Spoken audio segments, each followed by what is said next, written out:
بسم اللہ الرحمن الرحیم، شروع اللہ کے نام سے جو بڑا مہربان اور نہایت رحم والا ہے۔ باب نمبر 11۔ ظہر کا وقت زوال آفتاب ہے۔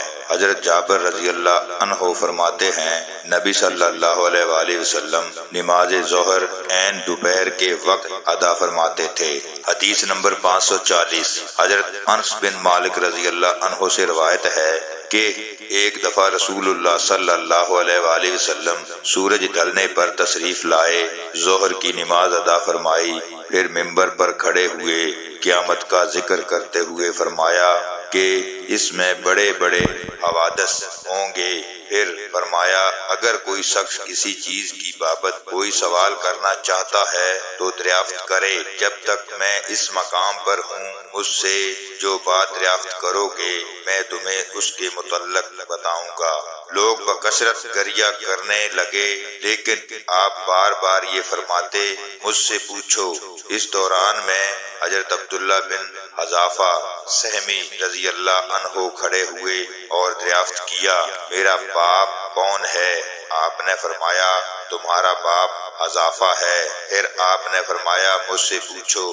آخر کار حضرت عمر رضی اللہ عنہ ادب سے کھڑے ہوئے تو زانوں بیٹھ کر عرض کرنے لگے، ہم اللہ کے رب ہونے، اسلام کے دین ہونے اور حضرت محمد صلی اللہ علیہ وآلہ وسلم کے نبی ہونے پر راضی ہیں۔ چنانچہ آپ خاموش ہو گئے۔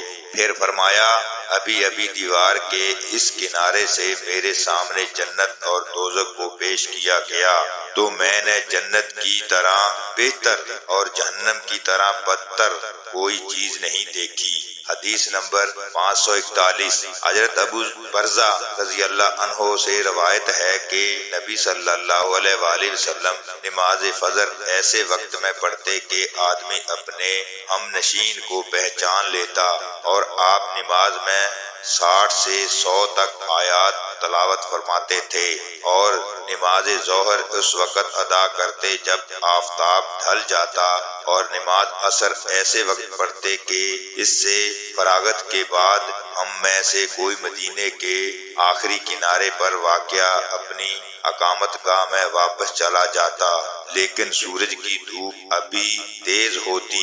راوی نے کہا کہ حضرت ابو برزہ نے مغرب کے متعلق جو فرمایا وہ میں بھول گیا ہوں، نیز تہائی رات تک نماز عشاء کی تاخیر میں آپ کو کوئی پرواہ نہ ہوتی۔ پھر راوی نے کہا نصف رات تک مؤخر کرنے میں کوئی پرواہ نہیں کرتے تھے۔ معاذ کے بیان کے مطابق صوبہ نے کہا پھر میں اس ابو منہال سے ملا تو انہوں نے کہا نصف یا تہائی رات تک مؤخر کرنے میں کوئی پرواہ نہ کرتے تھے۔ حدیث نمبر 542۔ حضرت انس بن مالک رضی اللہ عنہ سے روایت ہے، انہوں نے فرمایا جب ہم رسول اللہ صلی اللہ علیہ وآلہ وسلم کی ابتدا میں نماز ظہر ادا کرتے تو گرمی سے بچاؤ کے لیے اپنے کپڑوں پر سجدہ کیا کرتے تھے۔ باب نمبر 12۔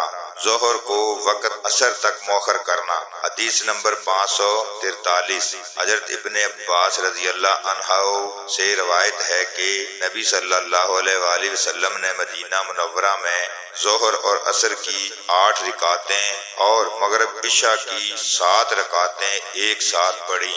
ایوب سختیانی نے کہا شاید بارانی سب میں ایسا کیا ہو۔ جابر بن زید راوی نے کہا شاید۔ باب نمبر 13۔ نماز عشر کا وقت۔ ابو اسامہ نے حسام سے نقل کرتے ہوئے کہا ہے سیدہ عائشہ رضی اللہ عنہا کے حجرے سے مراد ان کے حجرے کا سین ہے۔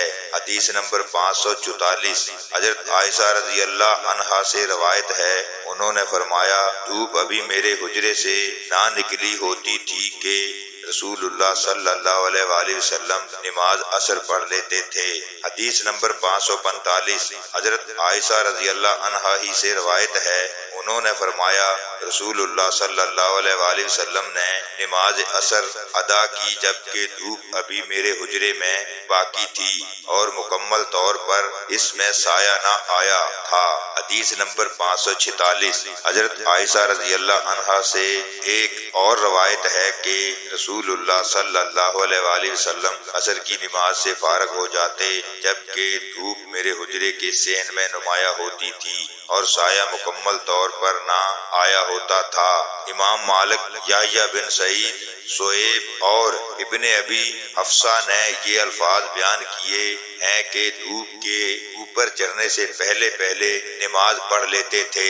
حدیث نمبر 547، حضرت سیار بن سلامہ روایت کرتے ہیں، انہوں نے کہا میں اور میرے والد حضرت ابو برزہ اسلمی رضی اللہ عنہ کے پاس گئے۔ میرے والد نے ان سے سوال کیا کہ رسول اللہ صلی اللہ علیہ وآلہ وسلم فرض نمازیں کن اوقات میں ادا کیا کرتے تھے؟